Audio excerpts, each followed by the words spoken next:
এতক্ষণ এক বাইকে এলাম আর এখন তাকাচ্ছেও না।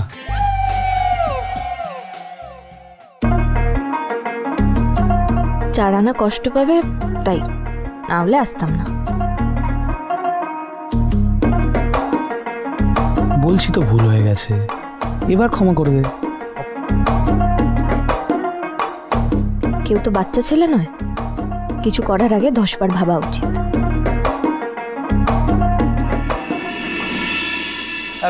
এ দেবা, বলছি আমরা দাঁড়িয়ে থাকবো নাকি? মানে কিছু খাবো না? জানা তোরা কিছু অর্ডার দে না। এই ঝিলিক, বলছি তুই কি খাবি? আমি কিছু খাবো না।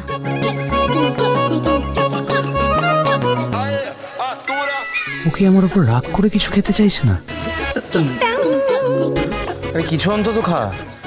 বিরিয়ানি খাবে ঝিলিক দিদি, স্পেশাল বিরিয়ানি। এই সকালবেলা কেউ বিরিয়ানি খায়? তাই তো, এই বলছি ওই কচুরি আর জিলিপি খাবি? না, আমি কিছু খাবো না।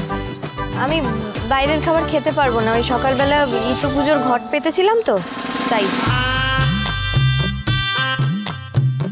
আমি বাড়ি থেকে মুড়ি বাতাসা এনেছি।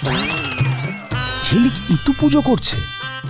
তুই তো কোনোদিন পুজো টুজো করিস না।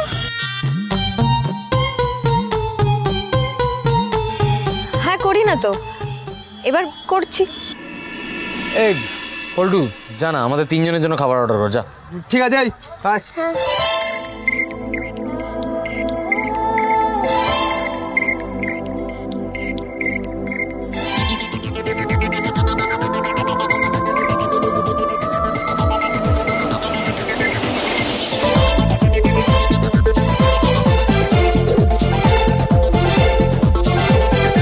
ঝিলিক দিদি মুড়ি বাতাসা খাবে?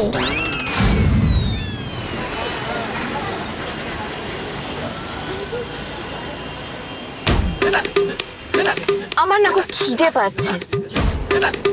সামনে কোনো দোকান দেখলে দাঁড়াবেন?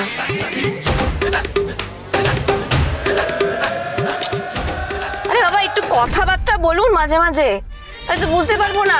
মনে হচ্ছে গাড়িতে একা একাই যাচ্ছি। আমার না অত ফাঁকা ফাঁকা থাকতে ভালো লাগে না। কি? কিছু না, খিদে পেয়েছে তো, তাই মুখ থেকে উল্টোপাল্টা কথা বেরিয়ে যাচ্ছে।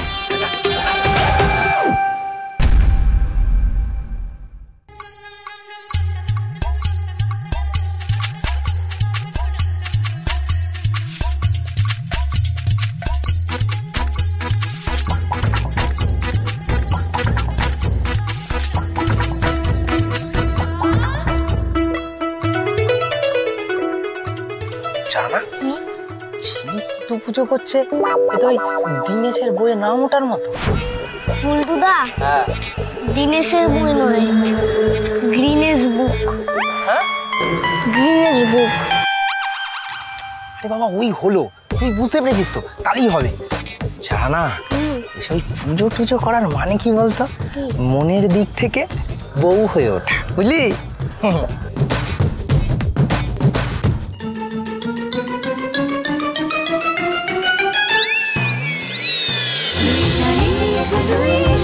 দুই শালিক, সোম থেকে রবি প্রতিদিন বিকেল 5:30টায় স্টার জলসায় ও ডিজনি প্লাস হটস্টারে।